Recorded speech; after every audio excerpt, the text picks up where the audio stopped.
अस्सलामुअलैकुम दोस्तों, gain knowledge today's events part 1 में आपको खुश आमदीद। इस सीरीज में हम इस दिन पेश आने वाले वाक़यात को डिस्कस किया करेंगे। इवेंट्स ऑफ 16 सितंबर 16 सितंबर 622 ईस्वी को अब्दुल्ला बिन अरीकत सवारियां लेकर गारे सूर पहुंचे थे। ये यकम रबीउल अव्वल था। इसके बाद नबी करीम सल्लल्लाहु अलैहि वसल्लम ने हिजरत की थी। 16 सितंबर 1662 सूरज ग्रहण का पहली बार मुशाहिदा किया गया था। 16 सितंबर 1759 बरतानिया ने केप टाउन जनूबी अफ्रीका पर कब्जा किया था। 16 सितंबर 1961 को पाकिस्तान ने पाकिस्तान खलाई और बाला फ़िज़ाई तहकीक की मामूरिया कायम किया, जिसका पहला सरबराह डॉक्टर अब्दुल सलाम मुकर्रर हुआ। 16 सितंबर 1967 को जुल्फ़िकार अली भुट्टो ने लाहौर में पाकिस्तान पीपल्स पार्टी कायम करने का ऐलान किया।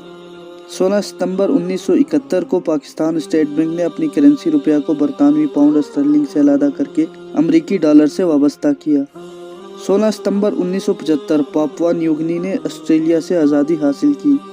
16 सितंबर 1978 चौधरी फजल इलाही के इस्तीफे के बाद जनरल ज़िया-उल-हक ने पाकिस्तान के सदर की हैसियत से हल्फ उठाया। 16 सितंबर 1992 को मुल्तान में सैलाब ने तबाही मचा दी, जिसमें करीबन 900 अफराद जाँ बाग हुए।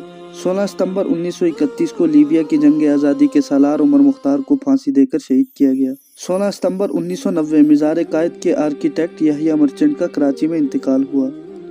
दोस्तों, उम्मीद करते हैं कि आपको इस वीडियो से कुछ नया जानने को मिला होगा। अगर आपको वीडियो अच्छी लगी हो तो वीडियो को लाइक करें, चैनल को सब्सक्राइब करें और बेल आइकन के बटन को प्रेस कर दें। मिलते हैं एक नई वीडियो में, तब तक के लिए अल्लाह ने के बाद।